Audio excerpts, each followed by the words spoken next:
안녕하세요. 사연에 빠지다의 DJ 민영입니다. 오늘도 사연 재미있게 들어주시고요. 구독과 좋아요 버튼도 잊지 말아주세요. 그럼 오늘의 첫 번째 사연 바로 만나볼게요. 안녕하세요. 집안일 할 때 틀어놓는 사연 프로그램에 제가 직접 이렇게 이야기를 하러 올 줄은 몰랐네요. 지금은 웃으면서 이야기할 수 있지만 그때 당시만 해도 힘든 시간을 보냈었거든요. 다들 결혼 생활 즐겁게 하고 계신가요? 저는 처음에 결혼을 할 생각이 없었던 비혼주의자였어요. 그래서 항상 연애만 했었고 결혼까지 생각할 상대가 아니다 보니 자연스럽게 만난 기간이 길어질수록 부담이 높아지면서 제가 먼저 헤어지자고 이야기를 한 일들이 많아지더라고요. 예전 남자친구들에게는 미안하지만 사실 결혼까지 생각할 만한 상대가 아니었던 것 같아요. 물론 저만 그런 건 아니었고 상대방도 역시 저와 같은 생각을 하고 있던 경우도 많아서 자연스럽게 정리가 되는 일들이 많아지더라고요. 제가 일에 대한 욕심이 있다 보니 아무래도 사람들과 오래 만나면서 결혼까지 생각을 하는 게 생각보다 쉽진 않았는데요. 또 혼자 있는 시간을 중요시 여기다 보니 결혼을 하면 혹시라도 제가 하고 싶은 일을 하지 못하게 되는 일이 생기지 않을까 싶어 자연스럽게 혼자 사는 쪽으로 생각을 했던 것 같아요. 제가 비혼을 결심하게 되었던 계기가 되었던 부분 중 하나는 성인이 되어 첫 연애 생활 때문에도 영향을 많이 받았던 것 같은데요. 제 성격이라든지 성향에도 맞지 않지만 이전에 만났던 사람이 나이 차이가 좀 있는 편이라서 만나다 보니까 저한테 결혼 얘기를 하더라고요. 그 사람을 만날 당시에는 일단 처음부터 비혼을 생각했던 게 아니라서 이 사람이라면 결혼을 해봐도 괜찮지 않을까라는 생각을 잠깐 했었는데 그건 아무래도 어려서 그랬던 것 같아요. 나이도 어리고 당장 좋아하는 사람이 있으니 결혼이라는 말이 참 멋있게 느껴지기도 했거든요. 실제로 저희 부모님이 사이가 좋으신 편이라서 그런지 결혼에 대한 거부감이 있는 편은 아니었는데 남자네 부모님을 만나고 나서 아예 생각이 달라졌던 부분들이 있었어요. 나이가 어리다 보니까 자연스럽게 저한테 말을 놓으시는 건 그럴 수 있다고 생각하지만 저희 집안이라든지 제 학업에 관련해서도 궁금한 점이 많으시더라고요. 또 결혼을 하면 바로 전업주부가 되어서 밥을 해서 먹여야 한다는 이야기를 듣고 나서 그때 정신을 차릴 수 있었어요. 초반에는 이 관계가 끊어지면 모든 것이 무너질 것 같아서 결혼을 해야 하나라는 생각이 들었지만 다행히 주변 친구들 덕분에 바로 막을 수 있었는데요. 단순히 좋아하는 마음을 가지고 하는 것이 아니라 이 사람과 평생 살아야 하는 것이기 때문에 세밀하게 살펴야 할 부분들이 많더라고요. 그 이후로는 결혼이 더 어렵게 느껴지기도 했고 뭔가 시댁이라는 존재가 생기면 억압을 받는 느낌을 받을 수 있을 것 같아 그것도 별로였어요. 물론 막대하시는 분들이 많이 없겠지만 뭔가 다른 가정과 가족이 된다는 것 자체가 저에게는 조금 어려운 부분이더라고요. 결혼을 한다는 게 싫었던 건 아니지만 결혼을 하고 나면 신경을 써야 할 부분들이 더 많아지다 보니 귀찮았던 부분들도 있어서 그때부터 연애를 쭉 이어서 했던 것 같아요. 지금이야 많은 분들이 30이 넘어서 40살이 될 때까지 결혼을 안 하시는 분들이 많지만 제가 20대 때만 해도 결혼을 하지 못하면 주변에서 왜 안 하냐고 이야기를 하는 경우가 많았어요. 특히 부모님은 제가 결혼을 하길 계속해서 바라고 계셨거든요. 하지만 결혼 생활이라는 게 다들 잘 아시겠지만 결혼식만 하고 나서 끝이 아니라 결혼 생활을 어떻게 유지해 나가는지가 가장 중요한 거잖아요. 저도 결혼을 안 할 줄 알았는데 이렇게 사연을 보낸 것처럼 결혼을 한번 했었거든요. 결혼을 하면 저도 행복하게 살 줄 알았고 또 제가 생각이 없었는데 이 사람을 만나게 되면서 혼인신고를 하게 된 거라서 더 로망이 있었던 것도 사실이에요. 결혼에 대한 생각이 생기고 난 뒤에는 주변에도 물어보기 시작했는데요.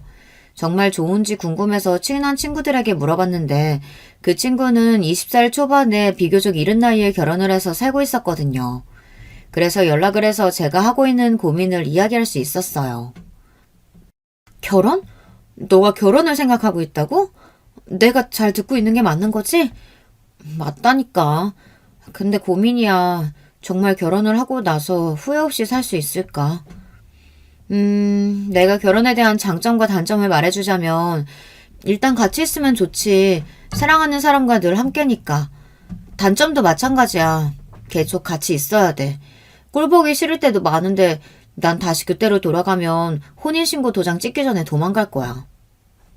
왜? 사이도 좋고 사랑하는 사람과 사는 건데 결혼하면 뭔가 달라지나?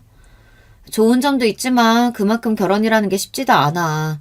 남편이랑 사이 좋으면 뭐하니? 시댁이 완전 시월드인데. 매년 명절마다 아주 힘들어 죽겠어. 아직 애 없는 것도 계속 말씀하시는데 결혼이 단순하게 남편만 보고 할 건 아니거든. 그래? 나도 진지하게 생각을 해보는 게 좋겠다. 너가 그렇게까지 생각할 정도면 진짜 좋은 사람인가 보다. 대학생활 내내 비혼주의라고 말하더니 이번에 시집가면 꼭 불러줘? 제가 이 사람을 만나면서 결혼을 결심했던 이유 중 하나는 저와 같은 비혼주의자였고 처음에는 부담 없이 시작을 했던 게 사실이에요. 서로 연애만 생각하다 보니 터치할 부분도 없고 맞는 부분도 많았고요. 제가 연애 초반이 지나고 나서 한 2년 정도 되었을 때 진지하게 관계에 대해서 물어봤을 때가 있었거든요. 나이가 없던 게 아니다 보니 그 친구도 결혼을 생각하고 있으면 관계를 정리해야 할 수도 있으니 먼저 물어보게 되었는데 대답이 이전과는 달라서 놀란 부분도 있었어요. 자기는 결혼에 대한 생각이 있어? 사실 나는 비혼주의라서. 나도 비혼주의야. 당장 결혼을 할 생각도 없지만 앞으로 너가 싫으면 난 이런 관계도 괜찮아. 그래? 결혼을 꼭 하지 않아도 괜찮아? 너가 싫다는데 억지로 강요하고 싶지도 않고 물론 부모님의 압박은 있겠지만 그래도 괜찮아. 난 너만 있으면 되거든. 2년 차에 그런 이야기를 나누고 만나다 보니 4년 정도 만나면서 그 사람에 대한 생각이 점점 더 깊어지는 게 느껴졌는데요. 다른 남자 친구들과 다르게 미래를 꿈꿀 수 있는 사람이라고 해야 할까요? 처음으로 미래에 대해서 생각을 해보다 보니까 자연스럽게 둘 다 결혼에 대한 이야기를 하고 있더라고요. 물론 초반에는 결혼을 할까 말까 하는 생각들이 많긴 했지만 서로 진지하게 대화를 나누면서 결혼 생활을 하면서 지켜줬으면 하는 부분들에 대해 이야기를 나누었어요. 나는 결혼을 하게 되더라도 내 시간을 무조건 가졌으면 좋겠어. 여행도 좋아하고 혼자 있는 시간을 보내는 걸 좋아하다 보니 일주일에 한 번 정도는 개인적인 시간을 가지면서 나를 돌아보고 싶어. 나도 동일하게 개인적인 시간이 필요한 사람이라서 그 정도는 맞춰줄 수 있어. 결혼이라는 게 서로 맞춰가는 부분이라고 하잖아. 우리는 서로 성향도 비슷하고 개인적인 시간을 보내는 걸 좋아하니까 그 부분에 대해서 트러블이 생길 것 같지는 않아. 그리고 무엇보다 나는 아이 가지는 걸 원치 않아. 요즘 딩크가 많이 생겼다곤 하지만 아직까지는 주변에서 아이를 가져야 한다는 인식이 더 강하다 보니까 이 부분은 서로 부모님께 잘 조율해서 이야기를 해줬으면 좋겠어. 그건 나도 공감하는 부분이야. 우리 인생에서 아이가 꼭 필요하다고 생각하지 않기 때문에 그 부분은 덜어두어도 될 것 같아. 나도 부모님께 잘 말씀드릴게. 사실 결혼을 준비하면서 둘 다 트러블이 날 거라고 생각을 하진 않았지만 이렇게 잘 맞춰질 줄은 몰랐거든요. 그때 처음으로 정말 결혼한 사람은 정해져 있구나라는 것을 느끼게 되었던 것 같아요. 아무래도 결혼을 준비하다 보면 서로 의견이 맞지 않아서 스트레스를 받는 경우도 많다는 글을 카페에서 발견을 했었기에 어느 정도 예상은 하고 있었거든요. 하지만 생각했던 것보다 따로 트러블이 생기지 않고 또 시부모님도 좋으신 분들이라 그런지 결혼 절차가 수월한 편이었어요. 인사를 갔을 때도 따뜻하게 맞이해 주셨고 제가 생각하는 시와드랑은 거리가 좀 멀었거든요. 또 저희 부모님께서도 남자친구를 좋아해 주셨고요. 안녕하세요, 어머님. 혜철 씨와 만나고 있는 김윤미라고 합니다. 엄마, 내가 지금 만나고 있는 사람이에요. 엄청 예쁘죠? 어른들한테도 싹싹하고 얼마나 잘하는지. 인사 한번 드리고 싶다고 해서 찾아왔어요. 아이고, 예뻐라. 곱다, 고와. 우리 혜철이랑 만나줘서 너무 고맙구나. 아버님은 바쁘셔서 오늘 자리를 비우셨어. 내가 왔다 갔다고 이야기해주마. 앉아서 과일 먹어라. 인사를 드릴 때도 느꼈지만 심성이 고우신 분이라는 것을 알 수 있었어요. 이후 아버님과도 만나봤는데 제가 알고 있던 시월드 느낌이랑은 너무 달라서 저는 시부모님을 잘 만났다고 생각이 들더라고요. 준비 과정에 있어서 서로 다툼이라든지 트러블이 크게 없다 보니까 항상 잔잔하게 관계를 이어나갈 수 있었는데요. 결혼을 한 뒤에도 잘 지내고 있었는데 남편이 되면서 뭔가 제 가족이 생겼다는 거에 대한 감정이 생각보다 좋더라고요. 그동안 왜 비혼을 생각했을까라는 생각이 들 정도로 이 사람이 든든하게 느껴졌고 또 제가 어려운 일이 있을 때 도움을 주다 보니까 자연스럽게 을지도 하게 되었던 것 같아요. 결혼을 하기 전에 서로 이야기했던 부분들은 꾸준하게 지켜나갈 수 있었는데 제가 어느 순간부터 남편이 의심되었던 부분은 개인적인 시간을 가지면서 그 시간만큼은 연락이 잘 안 된다는 것이었어요. 여기서 여러분들이 의아하실 수 있는 부분 중 하나가 원래 혼자만의 시간을 가지면 연락이 잘 안 되는 건 그럴 수 있다고 생각하실 수 있는데요. 제가 생각했던 것은 살짝 달랐어요. 개인적인 시간을 가지면서 기본적으로 어디를 간다고 이야기를 해주는 건 서로 간의 예의라는 생각을 했거든요. 이 부분에 대해서도 충분히 남편과 이야기를 나누었던 부분이었고요. 근데 어느 순간부터 나가면 나간다고 이야기를 하고 장소가 어딘지 말도 안 해준 채 그냥 다녀와서 평소처럼 행동하는 걸 보니까 뭔가 여자의 촉이라고 해야 할까요? 싸한 느낌이 들어서 남편에게 먼저 물어봤어요. 자기야, 오늘은 어디 다녀왔어? 생각보다 늦었네. 아, 연락이 하나도 없길래. 아, 오늘 회사 사람들이랑 라운딩 하느라 바빴어. 골프 연습하다 보니까 요즘에는 골프 치러 다녀서 그런지 재미있어서 취미로 해도 괜찮겠더라고. 그래서 그런데 이번에 카드값도 좀 나올 것 같고 이래저래 상의할 게 많았는데 이제서야 말을 하네. 우리 둘 다 결혼 초반에 이야기했던 거 기억하지?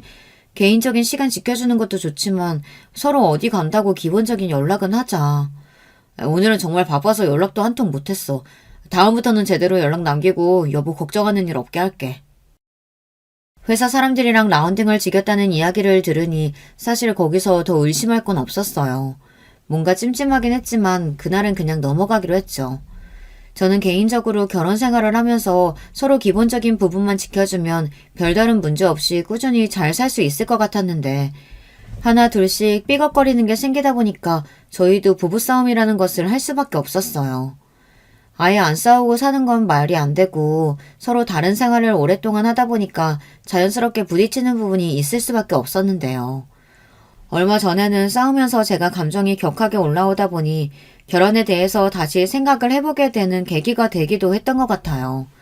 제가 워낙 자유롭게 지내던 사람이라 그런 것일 수도 있지만 그렇다고 안 맞추고 제멋대로 하는 건 없거든요. 저는 딱 지키기로 한 것만 지키면 되는데 그게 잘 안 되었던 게 불만이었어요. 그날도 남편이랑 저랑 정해진 개인 시간을 보내는 중이었는데 연락도 안 되고 전화도 받지 않으니까 저는 와이프로서 사실 걱정이 될 수밖에 없잖아요. 혹시 사고가 난 것은 아닐지 신경이 쓰이기도 하고요. 얼마 지나지 않아서 들어온 남편에게 이야기를 하니까 저에게 왜 이렇게 연락을 강요하냐고 하면서 개인적인 시간을 가지자고 했으면서 왜 저한테 연락을 강요하냐고 이야기를 하는 것이었어요. 사실 저는 강요를 하는 게 아니라 저희가 초반에 정했던 그대로를 지키고 있는 것 뿐인데 괜히 민감하게 반응하는 남편이 이상하게 느껴졌어요. 또 라운딩하러 어디를 갔냐고 물어보면 그렇게 말을 얼버무리더라고요. 그리고 예전 같지 않게 저희가 각방을 쓰기 시작하면서 연락을 하는 횟수도 줄어들고 회사와 집을 왔다 갔다 하면서 거의 동거인처럼 생활을 하기 시작했는데요. 이럴 거면 결혼을 왜 했나 싶을 정도로 그냥 룸메이트랑 지내는 기분이 들더라고요. 뭔가 제가 바라던 결혼 생활이 안 되다 보니 자연스럽게 이 관계에 대해서 다시 생각을 해보게 되었는데요. 이 부분에 대해 친구랑 이야기를 하면서 어떻게 생각하는지에 대해서 물어봤거든요. 요즘에는 각방 쓰고 개인적인 시간 있는 날에는 거의 연락이 안 돼. 다녀오면 어디 갔다 왔냐고 물어보는데 항상 라운딩에 갔다고 하고 간혹 저녁까지 먹고 왔다고 하니까 그 뒤에 뭔가 더 물어볼 게 없더라고. 근데 내가 생각했을 때는 서로 개인적인 시간이 필요하다고 했잖아. 그럼 그 시간 안에만 개인적으로 할 거 하고 들어오면 되는 거 아닌가? 개인적인 시간이 말 그대로 내가 하고 싶은 걸 하는 건데 그 시간만큼은 방해가 되지 않았으면 하는 마음에 그런 걸 수도 있잖아. 근데 내가 처음부터 이런 거였으면 딱히 바라지 않았을 것 같은데 저번에는 사진도 찍어서 보내주고 저녁은 항상 나랑 같이 먹었기 때문에 이상하다고 느꼈던 것 같아. 그 부분은 조금 이상하긴 하네. 그렇다면 트렁크라든지 남편 블랙박스를 확인해보는 건 어때? 안 그래도 생각을 해봤는데 생각했던 것보다 그게 쉬운 건 아니야. 남편 차가 항상 집에 있는 것도 아니고 내가 잘 안 타고 다니다 보니까 정보를 모을 수가 없겠더라고. 물론 바람을 안 피는 걸 수도 있지만 내가 생각해봤을 때 지금 누군가가 있는 것 같아서 조금 불안하네. 친구는 저에게 만약 그런 일이 있다면 증거부터 모으는 게 좋다고 이야기를 했고 절대 감정적으로 나서서는 안 된다고 하더라고요. 한편으로는 지금 이렇게 생각하고 있는 것도 웃긴 게 정보가 있는 것도 아닌데 저만 되려 걱정을 하고 있는 건 아닌가라는 생각이 들었어요. 그리고 한동안은 또 잠잠하다가 남편이 이상하게 주말에 같이 시간을 내서 데이트나 하자고 이야기를 먼저 해주더라고요. 그래서 그날은 같이 시간을 보내게 되었는데 평상시처럼 너무 잘해주기도 하고 제가 괜한 걱정을 한 거라는 생각이 들었어요. 진짜 오랜만에 꽃다발도 받아봤는데 기분이 좋아졌어요. 웬일이야? 꽃다발까지 준비하고 오늘 너무 좋은데? 그동안 내가 잘 못해준 것 같아서 미안해서 그렇지. 여보, 내가 사랑하는 거 알지? 당연하지. 비혼이었지만 당신 만나고 진짜 내 편이 있으면 이런 기분이구나 하고 느끼게 됐잖아. 고마워요. 하지만 얼마 지나지 않아서 저에게는 충격적인 사건이 하나 벌어지게 되었는데요. 그 사건으로 인해서 그동안 남편의 행동에 대해 다시 생각해보는 계기가 되었어요. 평소와 같이 저는 퇴근하고 집에 와서 쉬고 있는데 친구에게 전화가 오더라고요.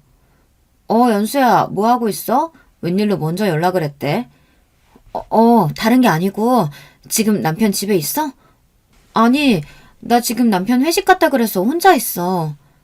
그럼 지금 집 근처에 있는 사거리로 잠깐 나올래? 내가 확인을 해야 할 게 있어서. 친구의 말에 저도 준비를 하고 바로 사거리로 나갈 수 있었는데요. 급해서 남편에게는 이야기를 하지 못했어요.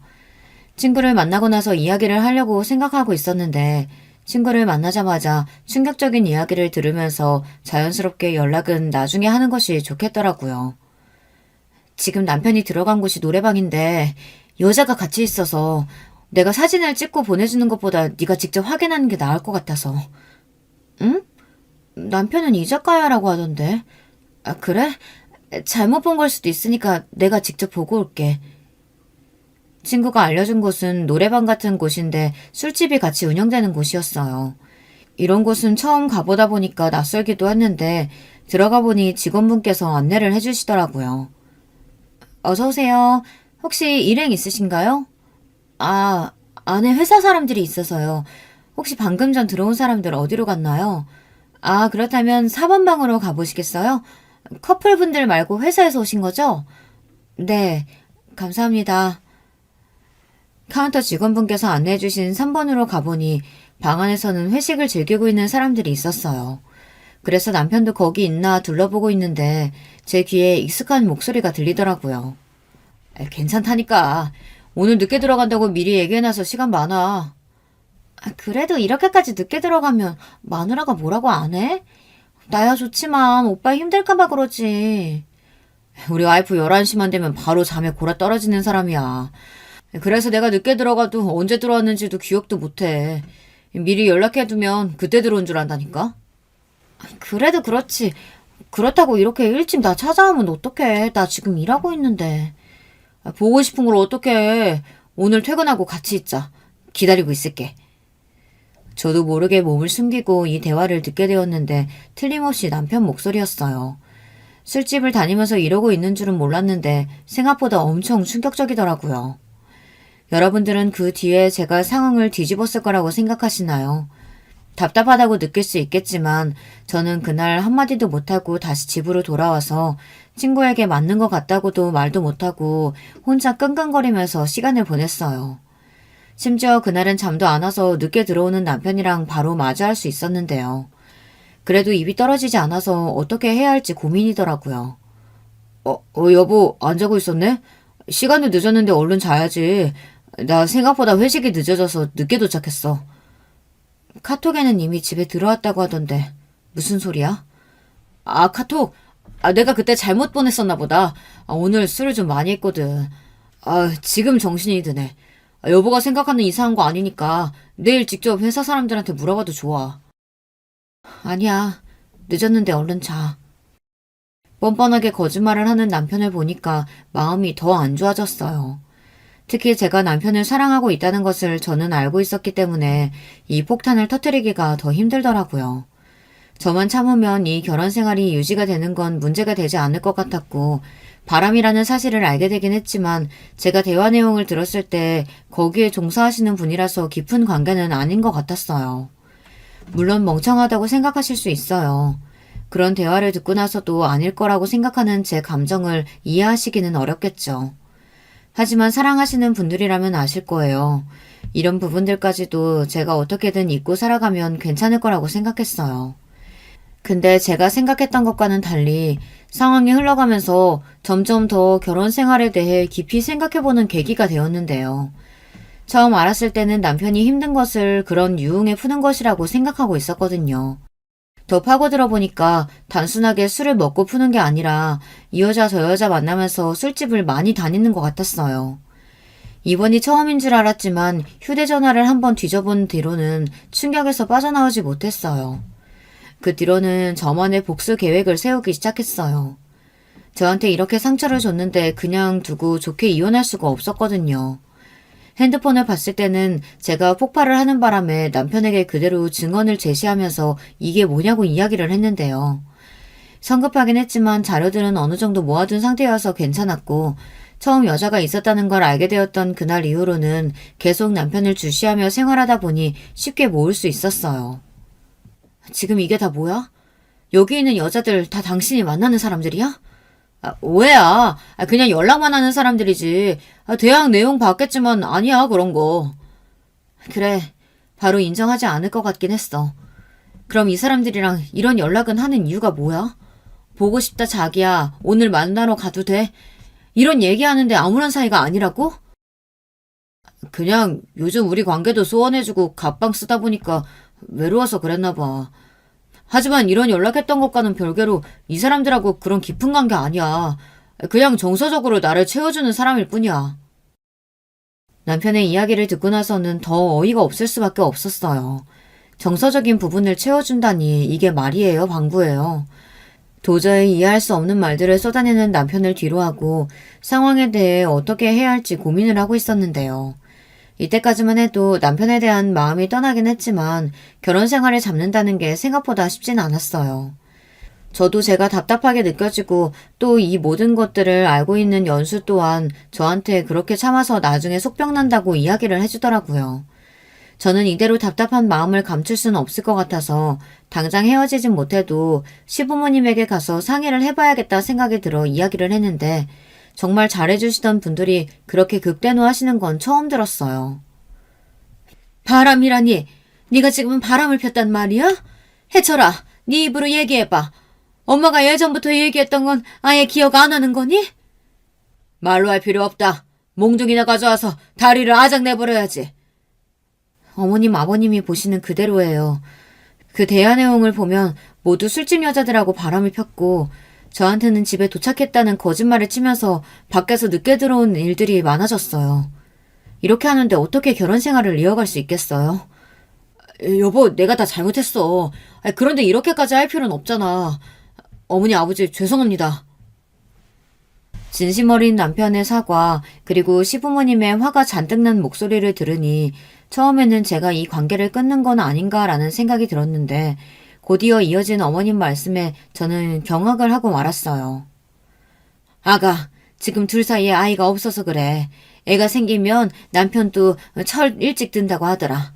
너희는 아직 생각 없니? 이미 저희는 딩크로 이야기하고 결혼했는데요.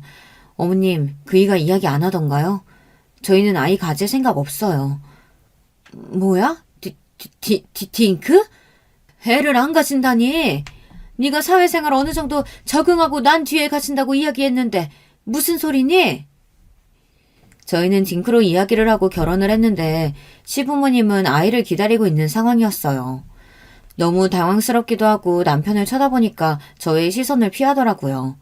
집에 들어와서도 이 문제로 한참 다투었는데 다행히 시부모님께 좋게 이야기한다는 이야기를 듣고 그 뒤로는 딱히 아이에 대한 이야기를 듣지 않았어요. 하지만 은근히 눈치를 주시는 게 느껴졌죠. 남편의 바람으로 인해 찾아간 곳이었는데 사실상 마무리는 임신을 하지 않는 제 잘못이라고 탓하시는 것 같다는 생각이 들었어요.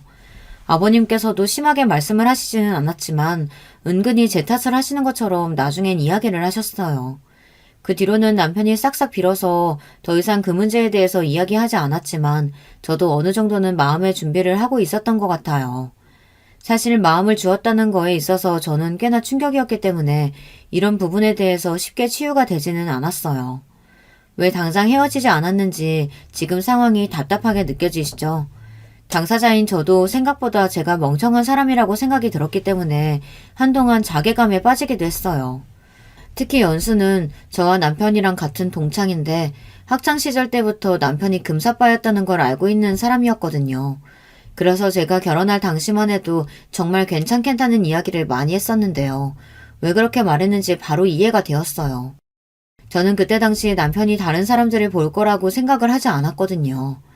왜냐하면 금사빠라는 걸 알고 있긴 했지만 그래도 사람을 만날 땐 양다리를 걸치는 사람이 아니라고 알고 있었기 때문에 이런 문제가 생길 거라고는 생각도 못했어요. 제 친구 연수는 이런 사태에 대해서 해결책을 찾아야 된다고 저에게 먼저 이야기를 해주었는데요. 그래서 남편에게 어떻게 복수를 해줘야 할지에 대해서 생각해보기로 했어요. 이대로 당하고 사는 건 제가 너무 불쌍하더라고요. 이대로라면 내가 억울해서 이렇게 결혼 생활 끝내줄 수 없어. 소송을 걸든지 아니면 재산이라도 받고 끝내야 할 것 같은데 어떻게 해야 되지? 잘 생각해봐. 이때는 감정적으로 나가면 안 돼. 증거도 충분히 보고 또 이혼을 순순히 해주면 그냥 자유를 누리게 해주는 꼴하고 다르지 않아. 그니까 어떻게 하면 남편에게서 자산도 받고 또 이혼을 할 수 있을까? 근데 문제는 내가 그 사람을 자꾸 이해해보려고 해. 얼마나 힘들었으면 그랬을까 싶기도 하고 내가 살가운 편이 아니다 보니까 애교 많은 여자들이 끌렸을 수도 있잖아. 또 답답한 소리 한다. 네가 그래서 안 되는 거야. 그걸 아니까 걔가 더 너한테 그렇게 대하는 거라고. 답답하다. 정말 이혼을 하고 싶은 건지 어쩌고 싶은 건지 나도 마음이 잘 안 잡히는 것 같아. 답답해할 수는 있지만 일단 제 마음을 정확하게 정하는 것이 우선이라는 친구의 말이 위로가 되었는데요. 그리고 얼마 지나지 않아 저는 다시 마음을 다잡고 남편과의 이혼을 생각하게 되었어요. 그 일이 있고 난 뒤에 사진을 다 지우고 또 카톡을 정리했다는 남편 휴대전화를 보게 되었는데 정말 말끔하게 사라져 있더라고요. 그래서 믿고 있었는데 얼마 뒤 핸드폰을 새로 개통했다는 사실을 알게 되었고 더 이상 제가 사랑하고 있던 남편이 아니라는 것을 알게 된 순간부터 철저하게 이혼할 준비를 하기 시작했어요. 일단 유책 배우자가 남편이기 때문에 저에게는 해당되는 사항이 없었지만 재산에 대해서도 꽤 신경을 쓸 부분이 많더라고요. 손해를 보면서까지 이혼을 하고 싶진 않았는데 어떻게 하면 좋을지 고민을 하다가 시원하게 제가 원하는 대로 이혼할 수 있게 되었는데요. 때는 동창회를 한다고 연락을 받았을 때였는데 둘 다 같은 학교에 나오다 보니까 겹치는 친구들이 많았거든요. 그래서 같이 가기로 하고 그날을 기다리고 있었는데 문득 그때 남편이 정말 좋아했던 여자애 하나가 생각이 났어요. 연수에게 물어보니까 그 친구도 이번에 동창회에 온다더라고요. 처음에는 별다른 일 있겠느냐는 생각이 들었는데 곧이어 제 머릿속에서 굉장히 기가 막힌 아이디어가 하나 떠올랐어요. 플랜을 세우고 난 뒤에 찾아갔는데 동창회 당일 반가운 얼굴들을 만날 수 있어서 좋았는데요. 그리고 드디어 주인공인 남편의 첫사랑이 등장을 했어요. 예전부터 느꼈던 거지만 그 친구는 정말 예뻤거든요. 여자인 제가 봐도 예쁜데 남자분들은 어떻겠어요.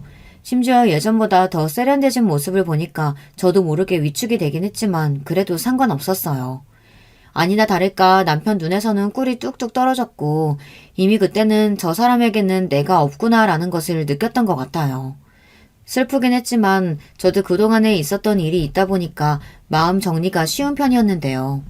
자연스럽게 동창회를 하면서 그 친구 옆으로 가서 제가 먼저 말을 걸었어요. 지혜야, 오랜만이다. 너는 못 본 사이에 더 예뻐진 것 같아.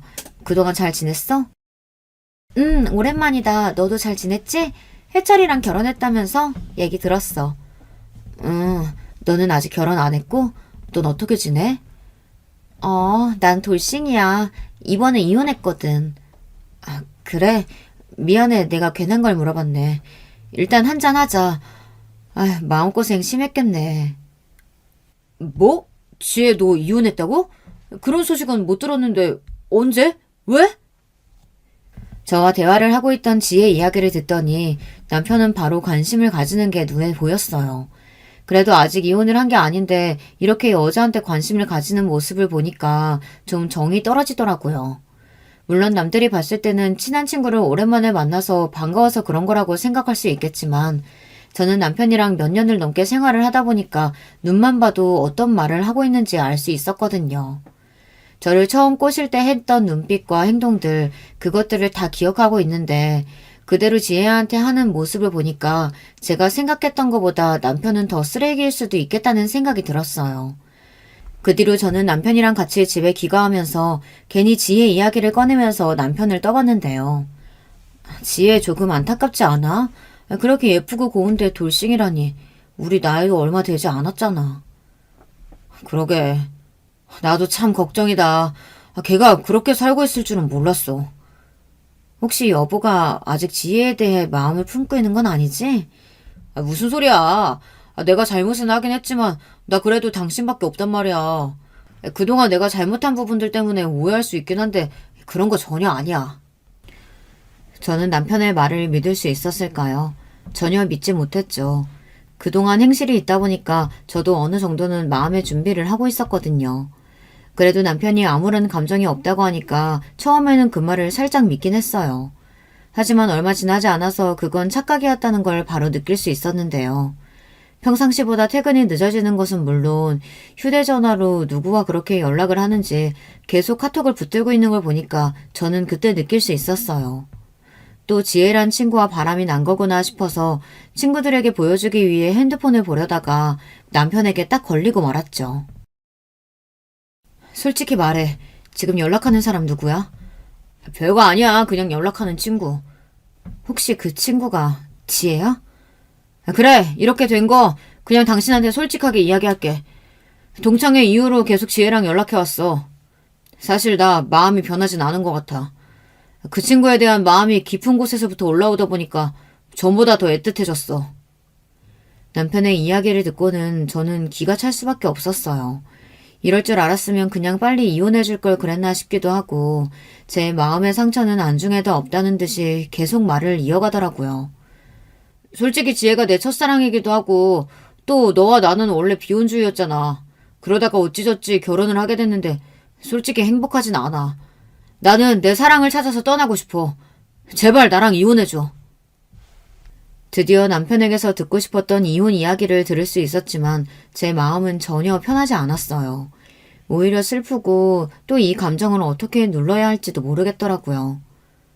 바람핀 걸로 모자라서 이제는 당당하게 이혼 요구까지. 내가 쉽게 이혼해줄 것 같아? 네가 해달라는 대로 다 해줄게. 지혜도 지금 돌싱이라는데 이건 나한테 온 일생일대의 기회란 말이야. 내 기회 네가 막을 필요 없지.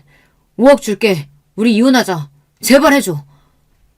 어이가 없었지만 남편이 준다는 5억을 받고 이혼을 하는 게 저에게는 오히려 이득이었어요. 무너진 결혼 생활에 대한 보상이라고 생각하니까 사실 이 정도 금액이라면 괜찮을 것 같더라고요. 그리고 저희가 아이가 없다 보니 이혼 조정 기간도 짧은 편이라서 한 달 정도면 바로 헤어질 수 있는 상황이라 생각보다 빠르게 진행될 수 있었는데요. 이 이야기를 들었던 연수는 그럴 줄 알았다며 저한테 이야기를 하더라고요.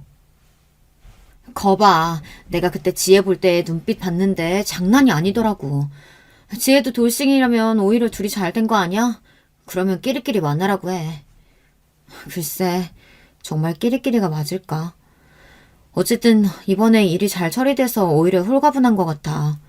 그동안 사실 마음에 깊은 상처를 입다 보니 많이 힘들었거든. 당연하지. 비혼주의였던 너가 결혼까지 했는데 그 사람을 그만큼 사랑했다는 거잖아. 해철이도 진짜 너무하다. 어떻게 너 같은 애를 두고 그렇게 바람을 피니? 어쨌든 끝났으니 이제 나도 마음 편하게 살 수 있을 것 같아. 앞으로 내 인생에 남편은 없을 거야.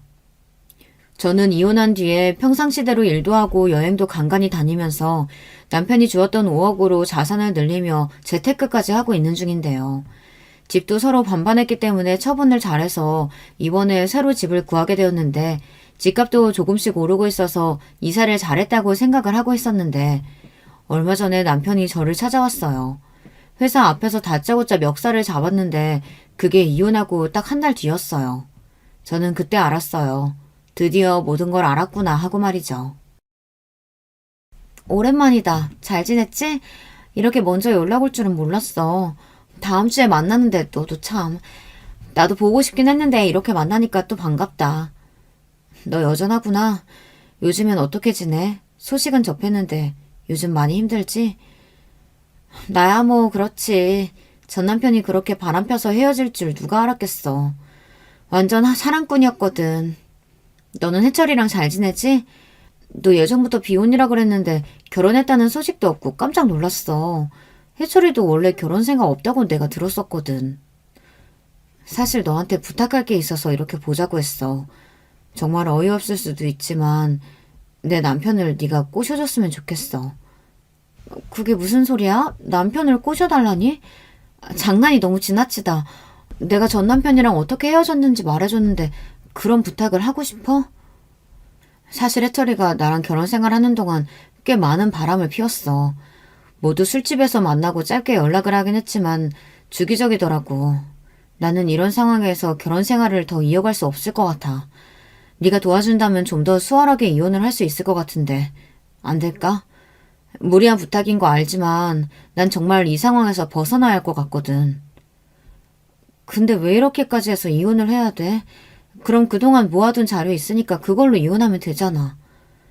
지금은 해철이가 이상하게 나를 옆에 두려고 해. 아무래도 보험식으로 생각하는 것 같은데 네가 첫사랑이었잖아. 첫사랑과 다시 연락된다면 해철이 마음도 당연히 네 쪽으로 더 끌릴 것 같아서. 네가 이 말을 하기까지 얼마나 힘들었을지는 알 것 같지만 솔직히 당황스럽긴 하다.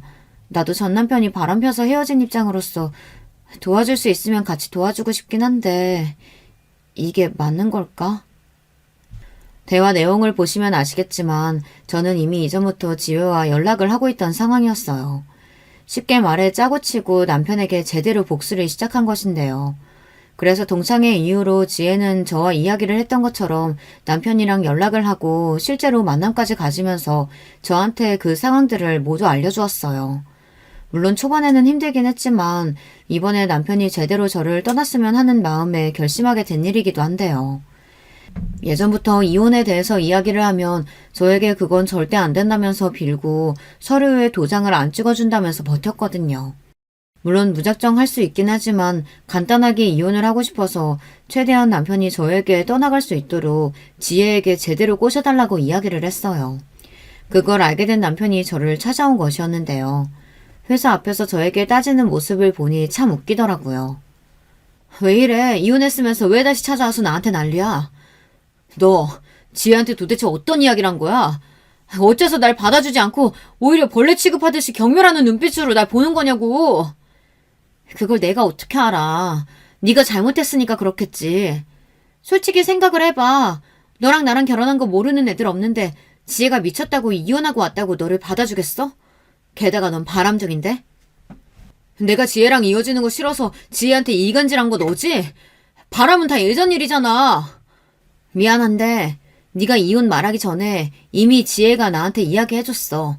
네가 계속 연락하고 만나러 온다고. 그래, 그럼 너도 알겠네. 걔랑 나랑 술 한잔하고 시간도 같이 보내고 다 알면서 그럼 이혼하자고 했을 때 돈 받으려고 일부러 조용히 있었던 거야?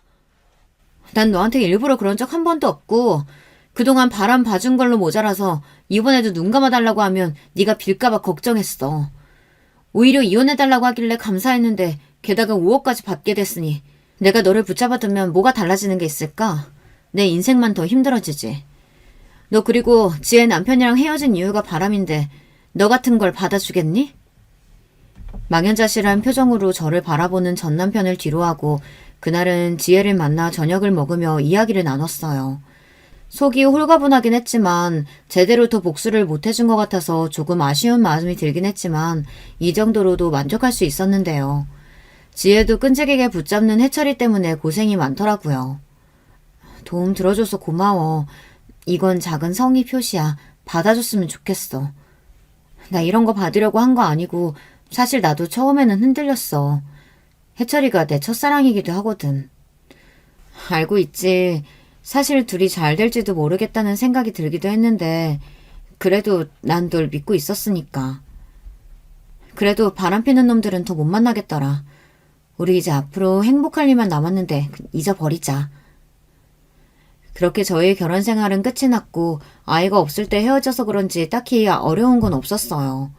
그래도 제가 해철이랑 결혼 생활을 하는 동안에는 그렇게 힘들 생각만 한 것은 아니라서 사실 흔들릴 때도 있었는데요. 그렇다고 해서 무너졌던 신뢰가 다시 쌓이는 것도 아니기 때문에 다시 마음을 붙잡고 살아가고 있는 중이에요. 저처럼 이혼을 결심하신 분들 사이에서는 대부분 상대방의 바람이라든지 혹은 성격 차이로 헤어지는 경우가 많은데 아이가 있을 경우 더 오랜 시간이 걸리고 또 쉽게 헤어지는 게 어렵다고 해요. 지혜도 아이가 없을 때 헤어졌는데 남편의 습관적인 바람으로 인해 상처를 많이 받은 것 같더라고요. 저와 같은 상처를 받은 사람이 있다 보니까 서로에게 위로의 말을 해줄 수도 있고요. 또 앞으로의 인생에 있어서 진실된 조언을 해줄 수 있다는 게 좋았어요. 그리고 저는 연수에게 이런 이야기를 전하며 지혜와 함께 셋이서 여행을 가자고 이야기하기도 하고 베스트 프렌드가 되어서 지금까지 연락을 잘하고 있는 중인데요. 해철이는 그 뒤에 재산도 많이 남지 않고 오히려 이곳저곳 껄떡거리다가 차였다는 이야기를 들었어요. 지금 생각해보면 초반에 저를 진심으로 사랑해주었던 해철이가 그립긴 하지만 왜 이렇게까지 변했는지 정말 이해할 수 없는 부분 중 하나예요. 결혼 생활을 하면서 제가 잘못한 부분이 있었다면 서로 조율을 해갔으면 좋았겠지만 그래도 시간이 지나면서 아쉬움은 사라지고 앞으로 제 인생에 대한 고민만 더 많이 할 수 있게 되어서 좋아요. 결혼이라는 게 두 사람이 만나서 한 가정을 이루고 또 그 가정을 유지하기 위해서는 서로에 대한 노력이 정말 필요하잖아요. 전 남편의 외도를 알았을 때 저도 나름대로 남편에게 더 살갑게 굴려고 노력하고 했지만 그 끝이 이런 거라서 살짝 안타까운 마음이 있는 것 같아요. 처음에 이혼을 한다고 엄마 아빠께 말씀드렸을 때 그 두 분의 표정이 아직도 잊혀지지 않고 있는데요. 김서방이 그럴 리 없다고 말씀을 하시길래 그동안 제가 보았던 정보를 전해드렸는데 꽤 충격을 받으신 듯해요. 그 뒤로는 같이 다시 잘 살아봐라 라든지 다시 이야기를 해봐라는 말씀 없이 딱 잘라서 혼자서도 잘 살라고 해주시니 든든해요. 여러분이 보시기에는 제가 한 복수가 선곡인 것 같나요? 아니면 너무했다고 생각하시나요? 저는 개인적으로 남편의 바람길을 연애할 때는 전혀 알 수 없었기 때문에 결혼하고 가장 당황스러웠던 게 외도에 걸린 것이었거든요. 게다가 술집을 다니면서 종업원 분들이랑만 만나니까 실질적으로 직장이라든지 친구 사이에서는 이성적인 문제가 없는 사람이라서 제가 그동안 잘 몰랐었을 수도 있겠다는 생각이 들었어요. 지금이라도 알아서 제 인생을 다시 되찾은 것 같다는 생각에 요즘에는 다시 제 생활에 집중하면서 살아가고 있는 중이에요. 그래도 남편이 있을 때와 없을 때를 비교해서 봤을 때는 한 번은 더 해볼 만한 것 같다는 생각이 들었어요. 결혼을 한번 해보고 나니까 주변에 왜 사람들이 결혼해서 아이를 낳고 가정을 꾸리는지에 대해서 이해를 할 수 있었거든요. 비록 저는 남편이랑 이혼을 하고 혼자 사는 삶을 살고 있지만 그래도 다시 연애도 시작하고 요즘에는 좀 더 관계가 편해졌다고 해야 할까요? 다시 결혼을 할 생각은 지금은 당연히 없지만 앞으로도 생각이 달라질 수 있겠다는 마음은 있는 것 같아요. 사실 복수가 이렇게 빨리 끝날 줄은 몰랐는데 더 질척거릴 것 같았던 전 남편도 이제 연락을 주지 않고 깔끔하게 끝나서 서류 정리까지 오랜 시간이 걸리지 않아서 더 홀가분한 것 같아요. 요즘에는 외도를 하시는 분들이 많다는 것을 사연을 통해서 알 수 있었는데 직접 겪어보니까 감정적으로 느껴지는 허탈함이 가장 큰 편인 것 같다는 생각이 드는데요. 아이가 있으신 분들은 대부분 참고 이혼을 안 하신다고 하는데 아무리 아이 때문이라지만 정말 대단하게 느껴지기도 하고 저도 애가 있었으면 달라졌을까라는 생각이 들기도 해요. 아무래도 한 번 걸린 게 아니다 보니 저는 마음을 정리할 수밖에 없었지만 정말 실수로 그런 것이라면 한 번쯤은 봐주지 않을까라는 상상도 해보기도 해요. 제가 그만큼 좋아하기도 했기 때문에 초반에 좀 답답하게 굴었던 것도 있었는데요. 좋아하는 마음이 좀 크다 보니 직접 복수를 해봤을 때 마냥 후련한 감정을 느낀 것은 아니었거든요. 지금이야 다 정리가 되었으니 혼자가 되었다는 게 좋다고 이야기할 수 있지만 그때 당시에는 힘든 감정도 컸어요. 동창이 도와주지 않으면 어쩌나 싶기도 하고 다행히 그동안 모아둔 자료가 있어서 안 도와줬어도 괜찮았겠지만 이번에 친구 덕분에 더 후련하게 마무리할 수 있었던 것 같은데요. 처음에 절 찾아왔을 때는 드디어 알게 되었나 싶어서 뭔가 어떤 말이 나올지 기대가 되었는데 저에게 화를 내는 모습을 보니 이번 결혼 생활을 청산하길 잘했다는 생각이 절로 들었어요. 그리고 지혜에게 들었던 이야기인데 두 사람이 술을 마셨을 당시에 본인이 이혼을 하고 오겠다는 이야기를 했다고 하더라고요. 지금 사이가 좋은 게 아니라 사람들이 많다 보니 겉으로는 쇼윈도우 부부처럼 다니고 평상시에는 저도 그렇고 남편도 서로에게 관심이 없다고 이야기를 해서 한편으로는 지혜가 제가 거짓말을 하고 있는 건 아닌가라는 의심을 했다고 해요. 하지만 그 친구도 제 성격을 너무 잘 알고 있기 때문에 당연히 아니라는 것을 알았고 그때 당시에 느낄 수 있었다고 해요. 또 이 사람의 성격이 원래 이런 것이라는 것을요. 지혜 남편도 바람을 펴서 이혼했기 때문에 저에게 아이가 없을 때 이혼을 하는 것이 다행이라고 해요. 관계가 끝이 나서 여행도 자주 다니게 되고 또 재테크를 하다 보니까 자연스럽게 재산도 늘어나게 되어서 이번에 5억을 받은 것도 정말 잘한 것 같아요. 5억이라는 돈이 아깝지 않을 정도로 첫사랑이 마음에 들었는지 씁쓸하긴 하지만 결론적으로는 남편도 첫사랑과 이루어지지 못했기 때문에 저한테 화풀이를 하긴 했어도 관계가 잘 정리된 것 같아 홀가분하네요. 여러분, 두 번째 사연 시작하기 전에 좋아요, 구독 꼭 눌러주실 거죠? 그럼 두 번째 사연 바로 시작합니다. 안녕하세요. 저는 서울 종로의 대기업에 다니는 33살 하델입니다. 저는 소위 말하는 엘리트 코스를 밟아서 누구나 부러워하는 연봉을 받는 대기업에 다녀요. 저희 아버지가 정말 저를 물신양면으로 도와주셨고 남들보다 더 열심히 살아서 지금의 제가 있는 것 같아요. 저는 공부만 하던 아이였어요. 여중, 여고, 여대 졸업을 해서 더 공부에 집중할 수 있었지만 그 흔한 취미생활 하나 없었거든요. 아빠가 힘들게 공부시켜주신 걸 알아서 다른 곳에 관심을 두지도 않았고 아빠한테 자랑스러운 딸이 되고 싶다는 생각이 전부였어요. 아버지 혼자서 저를 키워주셨기 때문에 내가 성공해야만 한다는 생각을 어릴 때부터 했던 것 같아요. 공부를 잘하는 편이라서 반장도 하고 싶었지만 반장이 되려면 엄마라는 존재가 꼭 필요하다는 것도 반장이 됐을 때 아빠가 도움을 주지 못해 가슴 아파하신다는 걸 알 정도로 빨리 철이 들었습니다. 그렇게 누구보다 치열하게 20대를 보내고 30살이 넘어가고 승진하고 나니 갑자기 번아웃이 오더라고요. 정말 열심히 살아서 내 삶에도 쉼표가 필요한가 보다 생각했어요. 하지만 30살이 넘어버린 더 이상 어리지 않은 저에게 새로운 취미 찾기는 쉽지 않았어요. 그러다 TV의 한 프로그램에서 목수 체험이라는 걸 보고 한번 해보고 싶다는 마음이 들었습니다. 그 프로그램에 저의 인생을 완전히 바꿔놨네요. 요즘은 성인 취미 공방이 많더라고요. 주말반도 있고요. 그래서 주말반으로 첫 수업을 갔습니다. 다행히 4명의 소수 정예반이었고 아가씨는 저 혼자였어요. 50대 후반의 부부분과 60대 초반의 정년퇴직하신 아저씨와 함께 수업을 시작했습니다. 선생님은 제 또래 목수셨고요.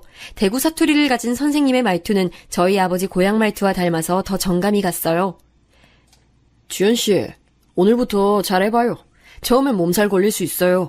보통 젊은 남성분이 신청하는 경우 많은데 이렇게 젊고 예쁘신 분이 하시는 건 처음이라 저도 잘 부탁드립니다. 6개월 동안 재밌게 수업해봐요. 미리 못 오시면 이 번호로 연락 주시면 됩니다. 하시는데 첫눈에 반한다는 말을 저는 30이 넘어서야 느껴봤네요. 2년 동안 죽어있던 연애세포가 살아나는 걸 느꼈습니다. 저랑 같이 수업 들으시는 50대 부부분은 귀농을 준비하시면서 수업을 들으시는 거였는데 정말 사이가 좋아 보여서 부럽기도 했고 저 혼자 여자였다면 부담이 됐을 텐데 이모님 계시고 잘 챙겨주셔서 힘든 목공 수업도 한결 편했습니다. 어머니가 일찍 돌아가셔서 여자 어른을 어떻게 대해야 할지 모르는 저에게 정말 따뜻하게 말 한마디 해주시고 무거운 거 옮길 때도 신랑분에게 젊은 아가씨 혼자 힘들어 같이 좀 도와주자 하면서 많은 도움을 받았습니다. 그 부부를 보면서 나도 저렇게 늙어가면 좋겠다라는 생각을 많이 했습니다. 4번째 수업이 끝나고 회식 자리가 마련됐어요. 저희 수업의 최고령자이신 아저씨가 알고 보니 횟집 사장님이시더라고요. 그래서 인천까지 사장님 가게로 회식을 갔습니다.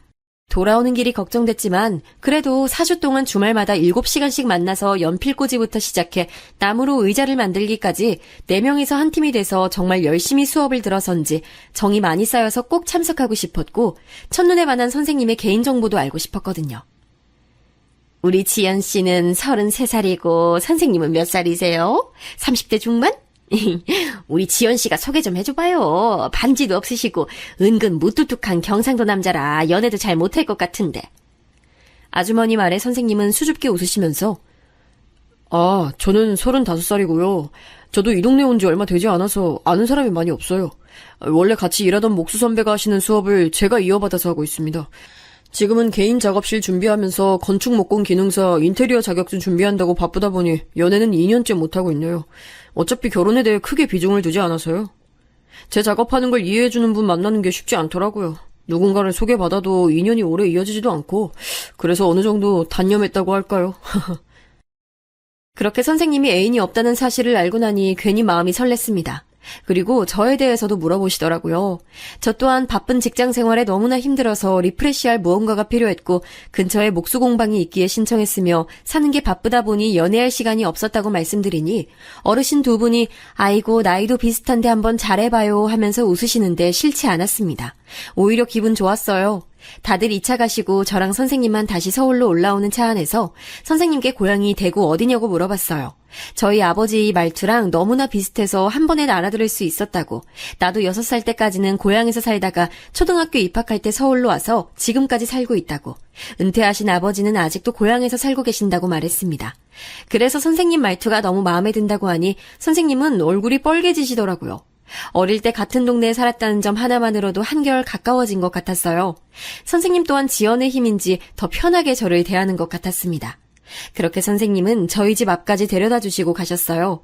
알고 보니 제가 사는 원룸과 5분 거리 오피스텔에 살고 계시더라고요. 그 주 내내 주말이 오기만을 목공 수업하는 날만 기다렸습니다. 일이 힘들어도 주말이 오니까 괜찮아 할 정도로 간만에 느껴보는 기분 좋은 설렘에 번아웃이 왔다는 생각조차 잊게 되더라고요. 사실 일도 일이지만 전 남자친구 때문에 더 번아웃이 온 것 같았습니다. 같은 회사 동기였던 전 남자친구는 지방 연구소에 근무했고 저는 서울 본사에서 일해서 장거리 커플이었습니다. 그러다 신공장 건설로 인해 중국으로 2년 파견 근무를 가게 됐고 거기서 바람이 나서 정말 저에게 충격을 줬던 놈이죠. 저희 관계를 알던 몇 명의 동기들이 제 승진 축하주 사는 날에 알려줘서 남자친구의 바람을 알게 됐습니다. 승진 준비하느라 바쁜 너에게 괜히 알려줘서 승진까지 놓칠까봐 이제야 얘기한다며 그렇다고 연구소에서는 남자친구의 연애 소식을 다들 아름아름 알고 있는데 혼자 모르는 건 아닌 것 같다고. 전 남자친구는 중국으로 파견하고 반년 만에 9살이나 어린 회사 통역하는 대학생이랑 바람이 났으며 파견 근무를 연장하기 위해서 회사 측의 주재원으로 가고 싶다고 서류 작업을 마친 상태더라고요. 그러면서 저에게는 늘 한국에 내가 들어갈게 너무 보고 싶다 매일 널 생각한다 난 너밖에 없다 사랑한다 라고 했고요. 올 때마다 신기한 선물들 저희 아버지 좋아하시는 술들 다 챙겨오고 매일 연락을 주고받아서 바람 피운다는 사실조차 생각도 못했습니다. 거기에 저희는 다음 달에 부모님께 인사드리러 가기로 약속한 상태였습니다. 중국으로 가기 전 결혼하자면서 프로포즈도 한 상황이었습니다. 평생을 웃게 해주겠다. 우리 같이 재밌게 살자고 편지까지 써준 남자친구였는데 모든 게 부질없고 정말 사람에 대한 환멸이 났습니다. 네가 어떻게 그럴 수가 있어? 9살이나 어린 여자랑 노니까 세상 행복해 보이지. 언제까지 속이려고 했니? 널 믿고 매일 사랑한다고 하는 내가 얼마나 웃겼니? 이래놓고 다음 달에 어머니 뵈러 가자고? 나한테 무슨 생각으로 말한 거야? 내가 그렇게 우스워? 안 들킬 거라 생각했어? 다시는 연락하지 말고 본사 쪽으로 자리 옮길 생각도 하지 마라. 너 내 눈에 띄면 가만두지 않을 거야. 내 인생 걸어서 너 망하게 할 거야. 내가 그 누구보다 독한 거 잘 알지? 내 눈에 눈물 흘린 만큼 너한테 복수할 거니까 눈에 띄지 마. 알았지? 평생 보지 말자. 아, 중국 주재원 간다고? 평생 중국에서 살아. 그러자 남자친구는 긴 한숨을 쉬며 야, 나라고 마음이 편했을 것 같아? 우리 만나면 늘 회사 얘기한다고 웃으면서 얘기한 적이 언제였는지 기억이나 나? 아이 그래 인정할게. 새롭게 누군가 만나니까 신선해서 기분 좋았어. 아이 설레는 것도 좋았고. 근데 딱 거기까지 감정인 거지. 이 사람이랑 결혼을 하겠다거나 그런 거 아니야. 9살이나 어린애랑 무슨 미래를 꿈꾸겠어. 아이, 내가 돌아갈 곳은 너뿐인 거 알잖아. 너 정말 이런 일로 헤어질 거야? 정리할게. 정리할 거야. 그러니까 한 번만 봐주면 안 돼? 아니, 나뿐만 아니라 남자들 해외 출장 오면 다들 다른 여자랑 저렇게 놀다가 헤어지고 그래. 정말 내가 네가 싫어서 헤어지려고 걔랑 만난 거 아니야. 아 그냥 정말 그냥 만난 거야. 라며 변명 아닌 변명을 했습니다.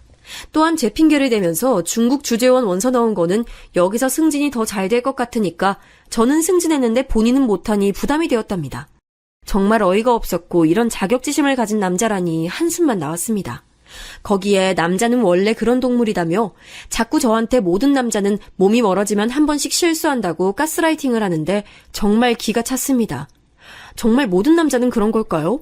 저는 단호하게 헤어짐을 고했습니다. 바람 피운 놈은 또 피운다는 속설을 믿기도 했고 미안하고 울고불고 사과하는 모습이 아니라 비겁하게 구는 남친의 모습을 보니 정이 떨어져서 더 이상 사귈 수가 없었습니다. 나 너랑 다시 만날 생각 없어. 자꾸 연락하면 중국 주재원 팀장님이 우리 학교 선배고 나랑 정말 친한 분이라는 거 알지? 너 이런 거 다 소문나게 할 거야. 너도 그런 거 바라지 않잖아. 다신 보지 말자. 전화도 메신저도 보내지 마. 하면서 끊고 나니 정말 사랑이라는 게 뭔지 2년이라는 세월 동안 우리가 나눈 시간은 어느 순간 다 쓸모없는 시간이 됐더라고요. 결혼을 약속하던 우리는 한순간에 남이 되었습니다. 제 마음도 마음이지만 그 친구가 저희 아빠에게도 참 잘했거든요.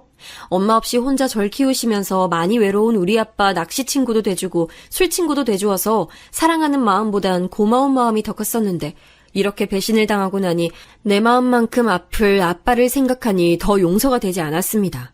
제 결혼 조건 중 가장 중요한 것이 바로 우리 아빠에게 아들 같은 사위가 될 수 있는 남자였습니다. 가족이라곤 아빠랑 둘뿐이라서 저도 딸 같은 며느리가 돼야겠지만 정말 아빠랑 취미도 비슷하고 살갑게 아빠에게 다가갈 수 있는 남자를 원했습니다. 아빠가 30년이라는 세월을 힘들 때마다 저를 보면서 힘을 내셨던 아빠에게 제가 해드릴 수 있는 제일 큰 효도가 바로 가족을 만들어주는 거라 생각했습니다. 그래서 남자친구의 배신이 더 상처가 컸습니다. 저희 아빠에게 잘했던 남자라 결혼까지 할 거라 믿어 의심치 않았거든요. 하지만 직장생활 해보신 분들 아시죠? 아직도 이런 소문이 나면 여자 쪽이 훨씬 더 뒷소문이 안 좋게 난다는 걸. 그래서 최대한 아무렇지 않은 척했고 더 회사 일에 매달리다 보니 번아웃이 온 거였어요. 아빠에게도 일이 바빠서 헤어졌다고 말하고 절대 그 사람에게 연락하지 말라 했습니다. 딸 마음은 누구보다 빨리 눈치채는 우리 아빠는 아마 제가 말 안 해도 눈치챘을 겁니다. 그렇게 2년이라는 시간이 지났고 새로운 사람이 마음에 들어왔습니다. 저 또한 이렇게 누군가를 첫눈에 반해본 적도 이렇게 빨리 마음이 간 적도 없어서 당황했습니다. 하지만 다시 누군가를 사랑할 수 있다는 게 기적처럼 느껴져서 그 설렘조차 기분 좋게 느껴지더라고요. 주말이 찾아왔습니다. 코로나 바이러스가 한창 기승을 부릴 때였어요. 같이 수업을 듣는 부부분도 횟집 사장님도 자가격리를 하셔서 주말 동안 선생님이랑 둘이서 공방에서 작업을 했습니다.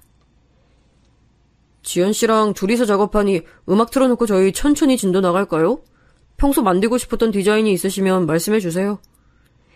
같이 점심을 먹고 작업을 하고 저녁을 먹고 집까지 데려다 주시고 주말 내도록 선생님 둘이서 데이트한 느낌이었습니다.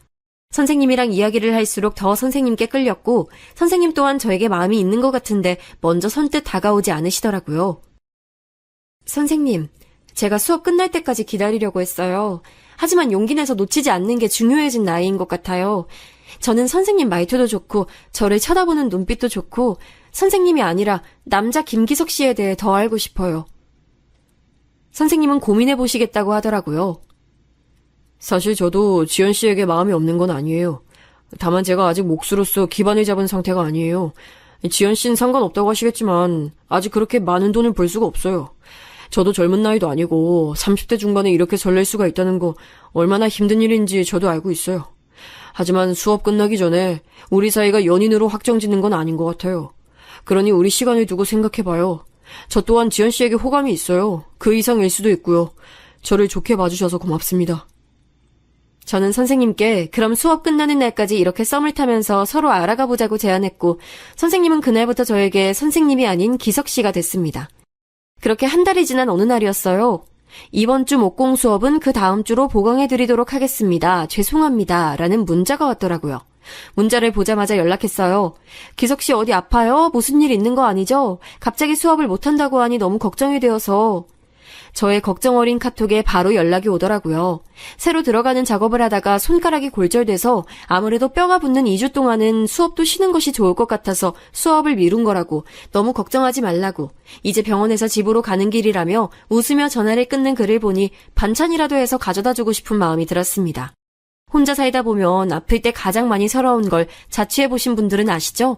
금요일 반차를 쓰고 집에 가서 가장 기본적인 반찬들을 만들었습니다. 전복죽과 함께 사들고 전화를 했어요. 오피스텔 앞 카페에 있다고 하니 그는 깜짝 놀라며 5분만 기다려달라고 했습니다. 아무래도 제가 평일인 금요일 오후에 올 거라 생각도 못한 거겠죠.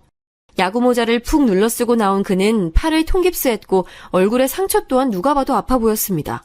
나무가 넘어지면서 상처난 거다 괜찮다고 안 아프다고 웃는 그를 보니 더 마음이 갔습니다. 그리고 옆에서 더 챙겨주고 싶었어요. 제가 만든 도시락통만 주고 가려 했는데 그를 보니 집에 올라가서 도와주고 싶더라고요. 반찬 해온 거 같이 먹어요. 제가 손이 커서 3인분씩 했네요. 혼자 먹기에 너무 많을 것 같은데 저도 만든다고 밥도 못 먹었어요. 여기까지 만들어 왔는데 커피 한 잔 마시고 가라고 하는 건 너무하신 거 아니에요? 하니 그는 얼굴을 붉히면서 알겠다며 다만 손이 다쳐서 청소를 못해서 더러울 수도 있지만 이해해달라고 했습니다. 그렇게 처음 그의 집에 갔어요. 20평 남짓한 오피스텔은 정말 모델하우스 같더라고요. 정리돼 있지만 사람의 온기가 느껴지지 않았습니다. 냉장고에는 그 흔한 김치조차 없었습니다. 저희 집이 좀 휑하죠? 사실 반년 전에 어머니 돌아가시고 짐을 다 처분하면서 이사도 하니 아직은 좀 썰렁해 보여요. 아무래도 남자 혼자 살다 보니까 여기 편하게 앉으세요. 지연 씨 덕분에 간만에 집밥 먹겠네요. 혼자 살다 보니까 늘 배달 음식이었는데 잘 먹겠습니다. 우리 같이 맛있게 먹어요. 그의 이야기를 듣고 나니 왠지 눈물이 났습니다. 어머니가 돌아가시고 이 세상에 가족이라고는 한 명도 없는 그 느낌을 왠지 알 것 같았습니다. 작년에 아빠가 뇌출혈로 갑작스럽게 쓰러지시고 수술을 받으실 때 아빠마저 내 옆에 없으면 나는 정말 이 세상에 혼자구나라는 생각이 들어서 더 서러워 울었던 기억이 생각났습니다. 부모님 한 분이 없어도 그 빈자리가 얼마나 큰지 아시는 분들은 아실 거예요. 그런데 기석 씨는 두 분 다 안 계신다고 하니 마음이 아팠습니다. 쓸쓸한 그의 미소를 보니 힘을 주고 싶었습니다. 씩씩한 모습으로 같이 저녁을 먹고 다시 집으로 그가 데려다주면서 고백을 하더라고요. 지연 씨, 사실 제가 겁이 많습니다. 제 주위 사람들이 다들 빨리 떠나가서 다시 누군가를 마음에 담고 싶지 않았는데 사실 지연 씨가 알면 알수록 너무 좋은 사람이라 저 같은 사람 만나도 되는지 솔직히 잘 모르겠습니다. 하지만 이 나이에 이렇게 설레게 하는 사람을 다시는 못 만날 것 같아요. 제가 대기업 다니는 지연 씨보다 연봉이 적다는 것 알고 계시죠? 하지만 이런저런 핑계로 지연 씨를 놓치고 싶지 않아요. 우리 연애해봐요. 우리는 그렇게 연인이 됐습니다. 주말엔 공방에서 수업을 듣고 평일엔 평범한 연인들처럼 밥을 먹고 영화를 보고 헤어짐을 아쉬워하다 보니 1년이라는 시간이 지났습니다. 그는 생각보다 진중한 성격이고 혼자서도 살림도 일도 잘하는 스타일이었고 일이 많은 제가 바빠서 잘 못 챙기는 기념일도 챙기면서 로맨틱함도 보여주는 최고의 남친이었습니다. 1년이라는 연애 시간 동안 이 사람이랑 가족이 되면 어떨까 수없이 고민했습니다. 이 남자는 전 남친처럼 몸이 멀어지면 마음도 멀어져서 나를 배신하는 게 아닐까라는 생각이 들었지만 적어도 나를 배신하고 속이고도 어쩔 수 없었다. 이 여자도 좋고 너도 좋다는 비참한 말을 하면서 변명할 것 같진 않았습니다. 그날 저녁 아빠에게 전화가 왔습니다. 딸, 연애를 시작한 건 알겠는데 한 달에 한 번은 얼굴 보면서 밥 먹기로 아빠랑 약속했는데 우리 딸 너무 바쁜 거 아니야? 이번 주말엔 아빠랑 밥 한 번 먹자. 아빠가 서울로 올라갈게. 딸 좋아하는 김치 담아서 올라갈 테니까 주말에 보자. 통화를 끊고 나서 이번에 올라오시면 남자친구에 대해 말해야겠다 생각했어요. 남자친구에게도 말했습니다. 기석 씨, 우리 엄마가 나 6살 때 돌아가시고 아빠가 공무원 하시면서 적은 월급에 힘들게 나 공부시키고 뒷바라지 해주셨어. 지금 생각해보면 아빠도 기석 씨 나이에 혼자 되셨는데 지금까지 재혼 안 하시고 나 하나만 바라보면서 사신 분이라 나한텐 정말 소중한 부모님이야. 이번에 아빠 올라오시면 자기에 대해 말씀드리려고 해. 아마 내가 가장 사랑하는 사람이라고 하면 좋아하실 거야. 지연 씨가 그러고 싶으면 그렇게 해요. 전 괜찮아요. 다만 내 직업 때문에 아버님께서 반대하실 수도 있을 텐데 똑똑하고 예쁘고 돈 잘 버는 딸 주기 싫으실 것 같아. 다음에 내가 만나 뵙게 되면 정말 잘할게. 아들이 없는 아빠에게 본인이 아들이 돼주겠다고 말하는 남자친구를 보니 더 아빠에게 소개해주고 싶었어요. 저희 아빠, 엄마 돌아가시고 혼자서 밥도 못 하시는 분이 밥하는 방법부터 여자아이 혼자 키우기 위해 머리 묶는 방법까지 매일 배움의 연속이었다고 웃으면서 말씀하셨지만 주변에 딸 키우는 선배를 보니 남자 혼자서 여자아이를 키운다는 게 결코 쉽지 않은 일이더라고요. 저희 엄마가 갑자기 급성 심근경색으로 일주일 만에 돌아가셔서 직장 일밖에 몰랐던 아빠가 육아와 살림을 동시에 해야 하니 아마 몸도 마음도 지쳤을 겁니다. 할머니가 손녀를 키우신다고 해도 본인 딸은 본인이 키워야 한다며 한 번도 맡긴 적 없었습니다. 지금이야 싱글데디도 많고 어린이집, 유치원이 활성화돼 있고 한부모 가정 혜택 등 다양한 혜택이 있지만 25년 전에 싱글데디는 없었죠. 혹시나 재혼을 하면 딸아이가 상처받을까봐 재혼 자리도 전부 거절하신 걸로 들었어요.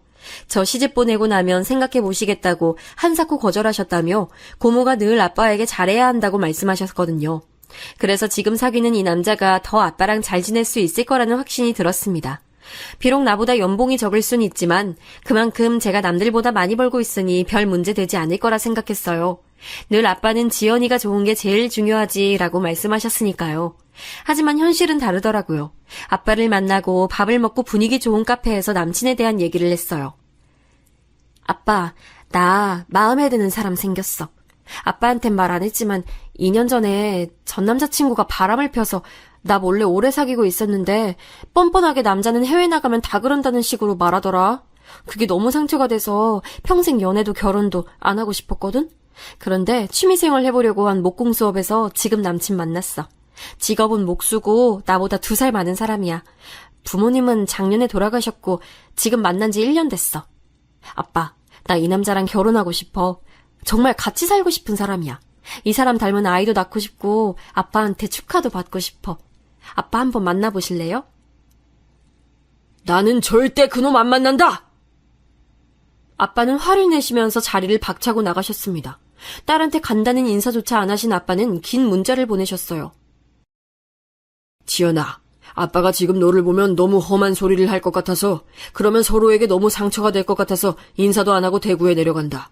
학벌이 전부가 아니고 돈이 전부가 아니라는 거 안다. 하지만 인생이라는 게 현실이라 너만큼 배우고 너만큼 돈도 잘 버는 사람 만나서 풍족하게 살길 바란다. 이 나이 되도록 혼자서 너 하나 키우면서 좋은 곳에 시집 보내는 희망으로 살았는데 어찌 고아의 목수인 남자에게 시집 가려고 하니? 아빠를 생각한다면 이러는 건 아니다. 헤어지면 연락다오. 연락 기다리겠다. 아빠가 이 세상 떠나는 날에 이 남자면 우리 딸을 맡겨도 된다는 생각이 드는 사람, 적어도 미래가 불투명한 사람은 아니었으면 좋겠네. 외동딸로 외롭게 자란 너에게 새로운 가족도 생기면 좋겠고, 내가 없어도 잘 살아갈 수 있는 그런 집안의 귀한 아들을 사위 삼고 싶은 아빠의 마음을 이해해 주길 바란다. 라고 장문의 문자를 읽으니 눈물이 나더라고요. 아빠의 마음도 이해는 갔습니다. 전 남친처럼 부모님이 살아계시고 좋은 대학, 같은 직업을 가진 남자가 아빠 눈에는 더 좋아 보이시겠죠. 그렇게 아빠랑 헤어지고 하루 종일 울었습니다. 그날 저녁 그는 이럴 줄 알았는지 술과 치킨을 사들고 찾아왔습니다. 말없이 술 한잔하면서 자기는 아버지 마음도 이해한다며 내 딸이 나중에 이렇게 예쁘고 혼자서도 공부도 잘하면서 잘 컸는데 목수인 자기 같은 남자랑 미래를 생각한다고 하면 나도 반대부터 할 것 같다면서 그래도 지연 씨가 먼저 떠나지 않으면 언제나 내 옆에 있겠다는 글을 보며 저는 더 마음이 깊어갔습니다. 돈이 인생의 전부가 아닌데 내가 열심히 공부해서 대기업 들어간 것은 내 삶이 더 행복해지기 위해서 내가 사랑하는 사람들에게 물질적으로 더 많은 것을 해주기 위해서였는데 대기업 다니는 딸보다 돈 적게 번다는 이유로 직업에 대한 미래가 불투명하다는 이유로 얼굴조차 안 보겠다는 아빠에게 서운함이 앞서더라고요. 그렇게 한 달이라는 시간이 지났습니다. 그동안 아빠는 단 한 번도 문자를 보내거나 전화를 하거나 하지 않았습니다. 친구들을 만나서 고민을 털어놨어요. 그를 만나고 100일이 지났을 때 제 베프들에게 소개시켜줬거든요. 친구들도 처음엔 네가 왜 그런 조건의 남자를 만나는지 모르겠어 하면서 반대했다가 실제로 만나고는 다들 남자가 너무 진국이다. 정말 눈빛이 너를 하나하나 사랑하는 게 느껴진다. 그래 돈은 열심히 네가 벌어. 보니까 육아도 너보다 더 잘하실 듯해 하면서 이제는 다들 인정해주는 분위기라서 그런지 아빠에 대한 서운함이 쏟아져 나오더라고요. 나도 알아. 우리 아빠가 날 정말 힘들게 키우신 거. 우리 고1 때부터 독서실 끝나면 아빠가 맨날 나 데리러 나오시고 그러다 너희 집까지 일일이 아빠가 태워주시고 그렇게 내 고3 내내 아빠가 회식 한 번 안 가고 날 위해서 희생하신 거 알거든? 남자가 돈 많이 벌어오는 게 전부는 아니잖아. 나만 사랑해주고 자기 일 열심히 하는 사람이고 지금 연봉이야 내가 높지만 목수야말로 안 잘리고 평생 일할 수 있는 전문적인 일이잖아. 아이 평생 꿈을 쫓아서 산다는 게 얼마나 멋있는 일인데. 속마음을 털어놓을 수 있는 친구를 만나자 아빠에게 서운했던 말들이 쏟아져 나왔습니다.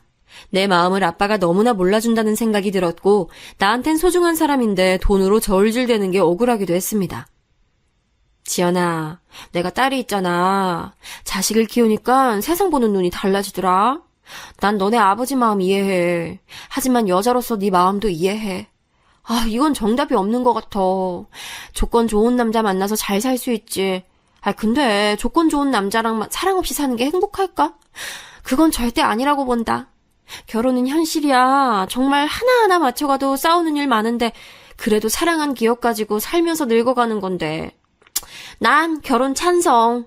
며칠 지나면 34살이고 그렇게 1살, 2살 더 나이 먹으면 이렇게 가슴 떨리게 사랑하는 감정 또한 늙어요. 일단 아버지 찾아가서 뵙는 걸 추천해. 자식 이기는 부모 없다고 하잖아. 친구들의 이야기를 듣고 나니 이렇게 연락을 하지 않은 채 무소식으로 아빠의 결정만을 기다리는 게 능사가 아니라는 생각이 들었습니다. 아빠를 직접 만나면 무엇이든 해결이 될 거라 생각이 들었습니다. 자식을 이기는 부모는 없다라는 말에 기대보고 싶었습니다. 이대로 아빠랑 멀어질 순 없었어요. 저한테 남자친구만큼 소중한 사람이 바로 아빠인데 마음이 멀어지는 것 같아서 너무나 속상했습니다. 다음 날 고모에게 전화 한 통이 왔습니다. 안 그래도 아빠의 안부가 걱정이 됐는데 고모 또한 저희 부녀가 걱정이 되셨겠죠. 지연아, 잘 지내지? 고모야. 얘기 대충 들었어. 아유, 너희 아빠 너무 속상해서 술 마시고 나한테 울면서 전화가 왔더라. 아유, 요즘 식사도 잘 안 하는지 지난주에 반찬 갖다 준 거 하나도 안 먹었어. 아빠가 너무 속상해서 밥이 안 넘어가시나 봐. 아빠가 빈속에 술만 먹으니까 너무 걱정이 돼서 전화를 했어. 밥도 안 먹고 고모 말은 안 들으니 지연이가 먼저 아빠한테 전화 한 통 해봐. 딸이 사랑하는 사람이 생겨서 결혼한다는데 아이 축하를 해줘야 되는데 자신이 너무 속물 같아서 너무 속상하다고. 하지만 번듯한 직장에 집안도 부모님 살아계셔서 사랑 많이 받은 그런 남자를 만나길 바라는 것 같아. 고모도 마찬가지야. 아마 모든 부모는 조금이라도 자기 자식 편한 길로 가길 바라지 힘든 길로 가길 바라지 않아. 아빠 너무 속상해하더라. 너희 아빠 뇌출혈로 쓰러져서 고생했는데 저렇게 화 참으면 안 좋은 거 알잖아. 아빠랑 잘 얘기해봐. 전화를 끊고도 한참 동안을 멍하게 있었어요. 아빠가 생각하는 저처럼 대기업 다니고 부모님이 살아계시는 그런 사람을 만나서 사랑에 빠질 일이 있을까? 지금 이 사람을 놓치면 한평생 후회하지 않을까? 다시 내가 누군가를 이만큼 사랑하고 사랑받을 수 있을까? 수없는 질문들을 스스로에게 해봤지만 그 사람 없는 미래를 생각할 수가 없었습니다. 아빠에게 전화를 걸어 제 마음을 말했습니다. 나한텐 너무나 소중한 사람이에요. 조건이 아닌 사람 자체를 한 번만 봐주세요. 하지만 아빠는 듣기 싫다 한마디로 제 마음을 인정해주지 않으시더라고요. 매일 사람은 밥심으로 산다고 늘 딸 밥 걱정하는 아빠가 끼니도 거르시고 술만 드신다는 소리를 들었는데 괜히 아빠랑 더 통화하면 화만 더 내실 것 같아서 전화도 자주 할 수가 없었어요. 매일매일 보내는 제 카톡에 답장도 안 하시더라고요. 엄마 돌아가시고 25년을 둘이서 살아왔는데 아빠에게 무시당한다는 생각을 한 적이 없었는데 답장조차 안 하는 아빠를 보니 서러움에 눈물이 났습니다. 이럴 때 엄마라도 살아계셨다면 저를 이해해 주셨을까요?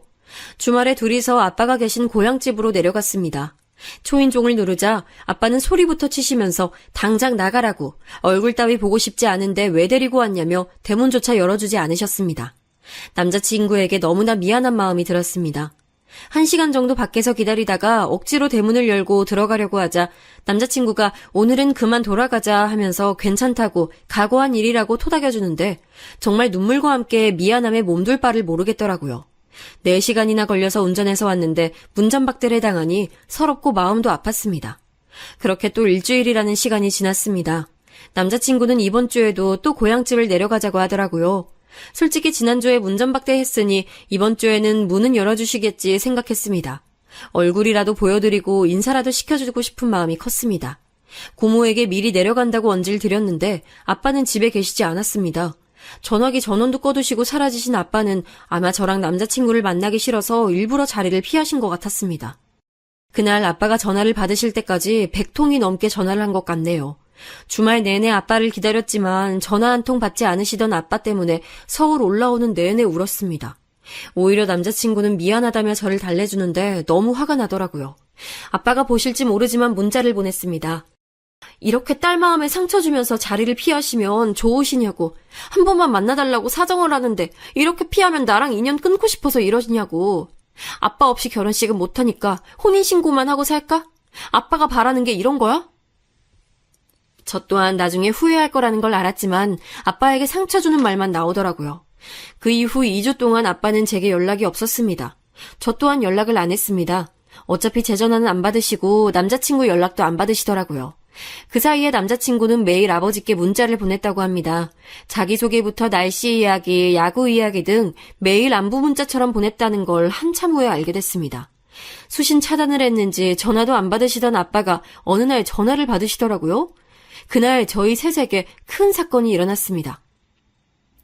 아빠, 잘 지냈어? 우리 너무 오랜만에 목소리 듣는다. 고모가 그러시던데 아빠 밥도 잘 안 드셨다면서. 아빠 나 너무 속상해. 아빠 우리 만나서 다시 얘기해요. 나 이번 주에 내려고라고 해. 그 사람이랑 같이. 한 번만 만나봐 아빠. 그 사람 진짜 좋은 사람이야. 우리 둘에게 좋은 가족이 돼줄 거야. 아빠 딸 믿잖아. 한 번만, 딱 한 번만 만나보고 정하자, 응? 지연아, 내가 그렇게 반대한다고 말했는데도 이렇게 나와야겠어? 어? 내가 너를 어떻게 키웠는데. 정말 내가 나중에 너희 엄마 어떻게 보려고. 내가 너희 엄마 그렇게 죽고 나서 매일 제사 때마다 우리 딸 좋은 곳에 시집 보내고 당당하게 갈게 라고 얘기하는데 네가 그런 남자한테 시집 가면 내가 너희 엄마를 어떻게 보니. 계속 만나보라고. 좋은 사람이라고 그런 말 할 거면 아유, 전화하지 마라. 아유. 아빠 왜 그래? 아빠 대답 좀 해봐, 아빠! 제발! 평소 혈압이 높고 뇌출혈이 있었던 아빠라 너무나 걱정이 됐습니다. 119에 신고를 하고 근처에 사는 아빠 친구분께 전화를 걸어 병원으로 이송했습니다. 그 사이 저는 회사의 사정을 얘기하고 남친에게도 아빠 소식을 전하니 바로 저희 회사까지 왔습니다. 혼자 운전해서 내려가면 위험하니까 본인이 운전해주려고 왔다고 남자친구와 함께 최대한 빨리 내려갔습니다. 병원에 잘 도착했다고 아빠 친구분이 전화가 왔지만 그래도 떨리는 손을 멈출 수가 없었습니다. 병원에 도착하자마자 의사 선생님을 만났습니다. 아빠는 갑작스러운 흉통으로 쓰러지신 거였고 다행히 사진상으로는 문제가 없으시지만 한 번 뇌출혈 수술을 했던 사람이기 때문에 다시 MRI를 찍어보고 이틀 정도 입원을 하자고 하더라고요. 아빠는 눈 뜨자마자 왜 왔냐며 이렇게 아빠 속상하게 할 거냐며 소리를 치시고 아빠 친구분은 어떻게 서울에서 이렇게 빨리 내려왔냐며 수고했다고 걱정 많이 했을 텐데 집에 가서 쉬다 오라고 하셨습니다. 남자친구가 운전해줘서 왔다고 지금 차 안에 있다고 하니 아빠가 한번 면상이라도 보자며 불러봐라 하시더라고요. 남자친구가 어디서 구했는지 과일 바구니를 들고 병실로 들어왔습니다. 저희 둘을 놀란 눈으로 보시던 아빠 친구분이 너 기석이 아니니? 김필 아들 김기석 맞지? 아이 네가 왜 여기에? 설마 지연이 남자친구가 기석이라고? 정말 놀라시는 아빠 친구분과 그 얘기를 듣고 더 놀란 우리 아빠. 알고 보니 아빠의 중마고 3인방 중 한 분의 아들이 바로 기석 씨였습니다. 아빠가 할아버지 돌아가시고 가정 형편이 어려웠을 때 아빠 학비까지 빌려준 친구가 바로 기석 씨 아버지였습니다. 저기 진짜 자네 아버지가 함자가 김필 맞는가? 대구에 살던 키 크고 얼굴 허옇고 얼굴에 화상 자국 있는 김필이 정말 자네 아버지가 확실한가? 믿을 수가 없으신지 아빠는 같은 질문을 계속하셨어요. 예, 저도 어릴 때 대구에서 자랐습니다. 그리고 저희 아버지 함자가 김자 필자십니다. 저희 아버지를 아세요? 저도 초등학교 때 아버지가 돌아가셔서 아버지 친구분들이 계셨다고 어머니께 듣긴 했지만 잘 모릅니다. 돌아가시고 바로 외갓집으로 이사를 가서요. 아이고 어찌 일이 이렇게 됐냐. 우리가 너를 얼마나 찾았는지. 너희 아버지 그렇게 사고로 돌아가시고 지연이 아빠랑 나랑 너희 아버지한테 받은 것들 너희 모자한테 갚아주려고 너희 어머니한테도 연락도 하고 했는데 한자코 괜찮다고 하시더니 이렇게 만나네. 아유 어머니는 잘 계시지? 저희 어머니 1년 반쯤 아버지 곁으로 가셨어요. 갑자기 쓰러지셔서. 그래서 지연 씨 아버님 쓰러지셨다는 말에 많이 놀랐습니다. 작업 중에 바로 달려와서 제대로 된 복장이 아니네요. 다음번에 정식으로 찾아뵙겠습니다. 그날 저녁 아빠랑 둘이 병실에 있는데 아빠가 먼저 말을 꺼내더라고요. 아빠에게는 정말 소중한 친구가 둘 있는데 그중 한 명이 오늘 달려와준 친구고 또 한 명이 20년 전 먼저 저세상 간 친구라고. 학교 다닐 때 학생회비 없을 때 남몰래 빌려주고 대학 입학금도 몰래 마련해준 그 친구 덕분에 대학까지 다닐 수 있었다고 정말 고마운 친구였다고 우시는 아빠를 보니 저 또한 마음이 아팠습니다.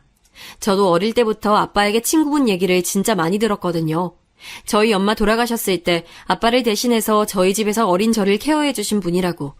그때 저야 어린아이였으니 기억이 가물가물하지만 아빠 친구분이라는 분과 아주머니가 밥과 반찬을 차려주시고 늘 예쁜 옷을 사주시고 했던 기억이 났습니다. 아, 그분이 기석 씨 부모님이셨구나. 살아계셨다면 아빠가 이렇게 반대하지 않았을 텐데. 라는 생각도 들었습니다. 그날 밤 아빠는 많은 생각에 잠기신 것 같았어요. 그렇게 반대하던 딸의 남자친구가 꼭 다시 만나고 싶었던 친구의 하나 남은 아들이고 가족으로 받아달라고 온 친구의 아들을 매정하게 뿌리칠 수도 그렇다고 선뜻 받아들이기도 쉽지 않으셨겠죠. 퇴원하시고 아빠는 친구분과 한잔하러 가시겠다고 딱 맥주 한 잔만 하고 올게 하고 나가셨습니다. 본가에 오니 어릴 때 사진 속에서 기석 씨 사진도 기석 씨 부모님 사진도 쉽게 찾을 수 있었습니다. 우리가 어린 시절에 이렇게 만났구나. 아빠, 엄마, 그리고 기석 씨 부모님이 아기인 저희를 안고 있는 사진을 보니 울컥 눈물이 났습니다. 아마 이 사진을 보여주면 기석 씨도 저와 같은 마음일 것 같아요. 사진을 계속 보고 있으니 왠지 우리 둘은 이때부터 인연이었다는 생각이 들었습니다. 그리고 돌아가신 기석 씨 부모님이 우리를 만나게 해준 건 아닐까라는 생각도 들었습니다. 용씨가 내가 어떻게 해야... 아유, 정말 한숨만 나온다. 피리가 나한테 어떤 친구였는데 내가 힘들 때마다 제일 먼저 손 내밀어준 친구고 피리 부모님이 나한테 어떻게 하셨는데 도시락도 늘 2개씩 네모까지 주시곤 했는데 살아생전 한 번도 갚아드리지도 못했는데 그런데 너도 알잖아. 내가 지연이 어떻게 키웠는지. 참 사람이 간사하다. 우리 지연이 엄마 저 세상 가고 내가 무너졌을 때 나를 일으켜준 사람이 바로 피리네 부부인데. 우리 딸 입학할 때 옷도 사주고 소풍날에 김밥도 만들어서 몰래 가져다주고 정말이지 내가 어떻게 해야 할지. 아이 돈 많은 집에 시집가서 솔직히 우리 딸 편하게 살기 바라기도 했고 나랑 지연이 둘밖에 없으니 시댁 식구들이라도 식구가 많은 집에 시집가서 새로운 가족들이 생기길 원했어. 내가 정말 이기적인 놈이지. 그래, 알지. 너무 잘 알지. 지연이 엄마가 그렇게 허무하게 가고 나서 30대 중반 젊은 나이에 네가 혼자서 재혼도 안 하고 지연이만 바라보면서 좋은 아빠 한다고 그 누구보다 노력한 거 내가 다 안다. 하지만 피리가 너에게 아들 하나 줬다 생각하면 안 되겠니? 아이 지연이도 잘 벌고 있고 목수도 피리 닮아서 손재주가 좋았나 보네. 아 요즘은 목수 같은 전문직도 알아준다더라. 우리 세대랑 다르잖아. 아들 녀석이 아빠 닮아서 손재주가 좋았나 봐. 아이 피리 녀석 닮았음 지연이한테도 잘할 거야. 피리가 재수 씨한테 얼마나 잘했는데. 그 누구보다 지연이 아껴주고 사랑해주면서 살면 그게 잘 사는 거요. 아이 너한테도 아들 하나 생겼다 생각하고 애들 마음 아프게 그만 반대하고 오늘은 딱 맥주 한 캔만 마시고 들어가자. 지연이 기다려. 친구분이랑 얘기를 끝낸 아빠가 집으로 들어오셨어요. 아빠가 남자친구를 다시 한 번 더 보고 싶다고 하시더라고요. 주말에 같이 내려오라고 기다리고 있겠다고. 전 아빠를 안으며 아빠 고마워요. 정말 고마워. 아빠한테 쉽지 않을 결정이라는 거 알아. 정말 아빠 고마워. 주말에 만나요? 그에게 전화해 사정을 얘기했습니다. 그는 아버지 납골당에 와 있다고 하더라고요. 지연씨, 나도 말이야. 아빠에게 찾아가서 처음으로 도와달라고 말하고 왔어. 엄마가 사실 혼자서 나를 키우시느라 정말 고생 많이 해서 조금은 아빠에 대한 원망을 가슴속에 담고 살았어요.